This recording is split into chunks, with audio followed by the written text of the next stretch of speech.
Naglalakad sina Dolly at Tommy sa kalsada na may dalang bola. Sinubukan ni Panda na tumakas mula kay Johnny na pulis sakay ng scooter at natumba niya ang bola sa mga kamay ni Dolly.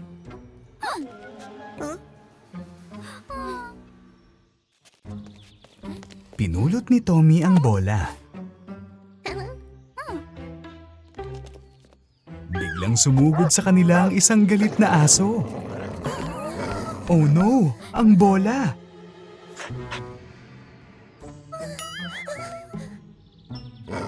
Hinabol ng aso ang mga magkaibigan, pero nagawa nilang umakyat sa bakod.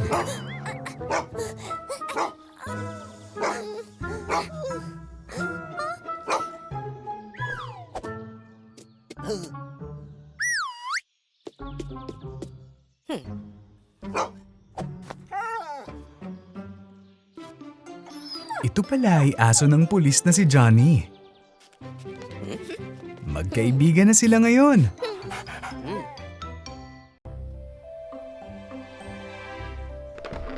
Nakita ni na Tommy, Dolly at Panda ang isang slide malapit sa eskwelahan.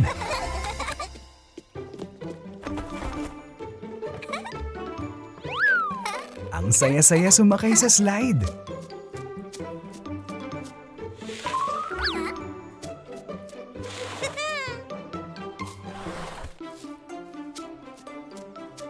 Oh no!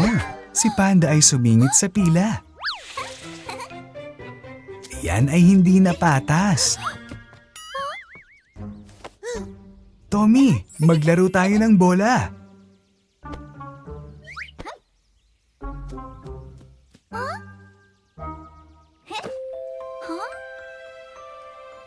Huwag tayong mag-away, Panda.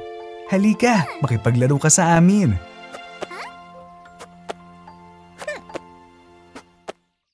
Si Tommy at Dolly ay mahilig sa matatamis.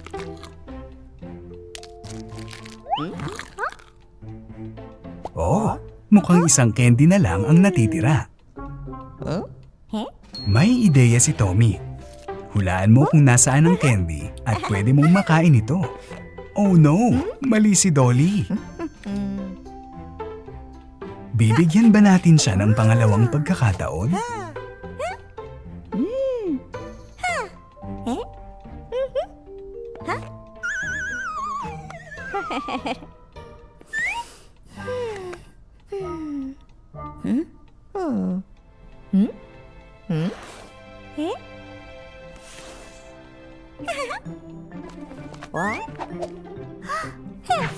Masarap maging salamangkera.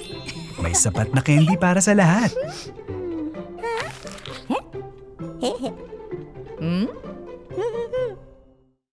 Nakakuha ng package ang mangkukulam. Anong meron sa loob?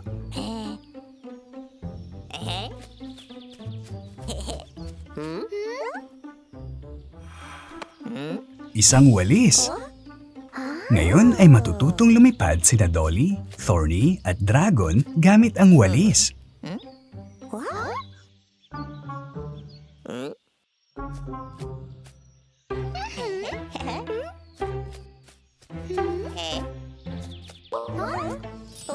Oh, umupo si Thorny sa kanyang walis at lumipad.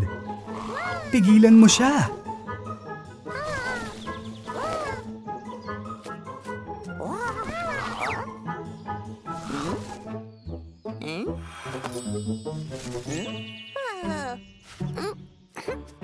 Buti pa, turuan tayo ng mangkukulam kung paano lumipad gamit ang walis.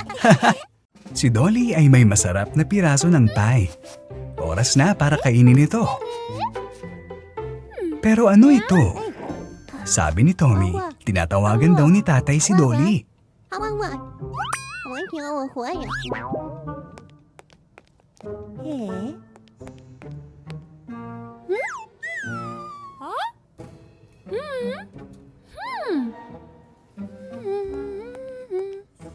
Oh, nawala ang pie.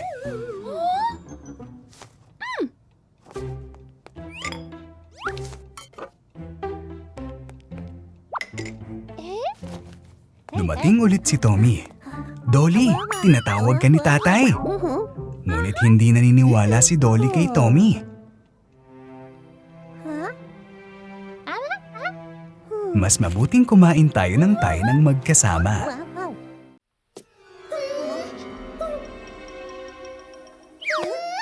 Oh no! Eto na naman ang kalansay na iyon.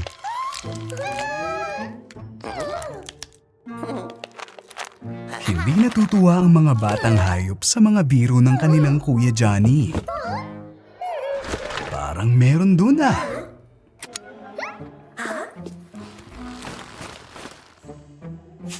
Ah, palaka lang pala.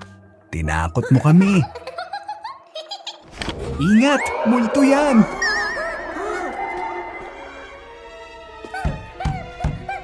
Anong nangyayari dito?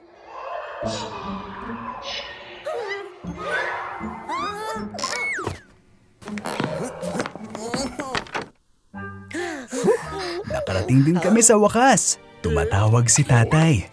Punta tayo kay tatay, dali. Sobrang init sa tabing dagat. Tingnan mo, may sorbetes doon. Nagbenta ng sorbetes ang tinderong si Johnny sa mga babae. Ngunit napakaliit nito.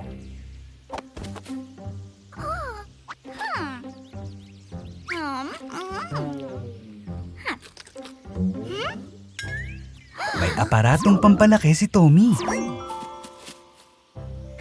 Wow! Naging napakalaki ng sorbetes. Humingi pa si Dolly ng dagdag na sorbetes. Wow! Ang sorbetes ay naging malaki. Oh, ano ito? Si Dolly ay naging sobrang laki. Ngayon ay madali na niyang makakain ng sorbetes. Si Dolly ay may sariling maliit na tindahan. Bumili si Panda ng isang piraso ng cake mula sa kanyang kaibigan. Gusto rin ni Tommy ng cake pero wala siyang pera. Hindi, Tommy. Hindi pwedeng dinosaur. At hindi rin ng isang higad. At bumili si Dragon ng ilang mga paborito niyang pagkain. Oh! Ang palaka ay nasa ulo ni Dolly. Siya ay galit. Malungkot si Tommy.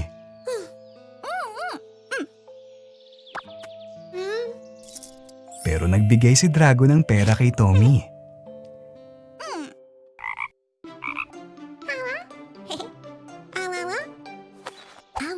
Nagulat si Dolly. Pero binigyan pa rin niya siya ng isang piraso ng cake. Ngayon, mukhang masaya ang lahat. Sino ito? Si Johnny na salamangkero. Si Johnny na salamangkero ay gagawa ng mga trick para kay Dolly, Panda at Dragon. Kinuha niya ang pulang letrang A at pinaputok ito na parang lobo.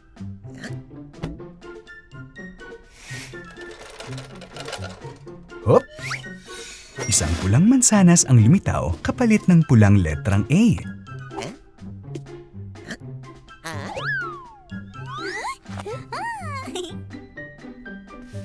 Pinaputok ni Johnny na salamangkero ang berdeng letrang B.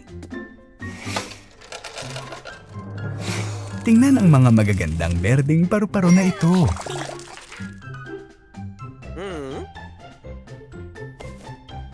Ang huling dilaw na letrang S.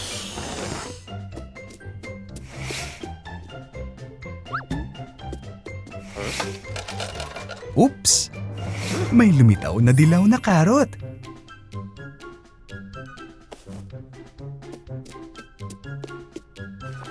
Kuneho, hawakan mo ang karot.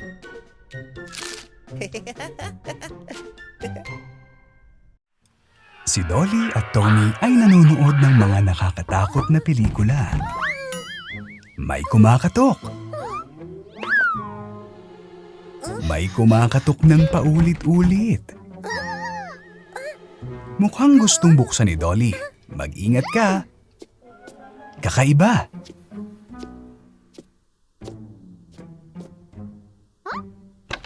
Walang tao sa pinto.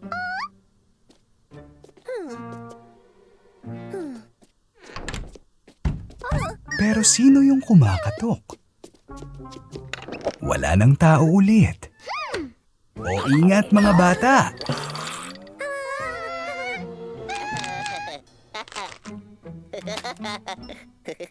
Kaya si Jimmy pala. Mag-ingat ka.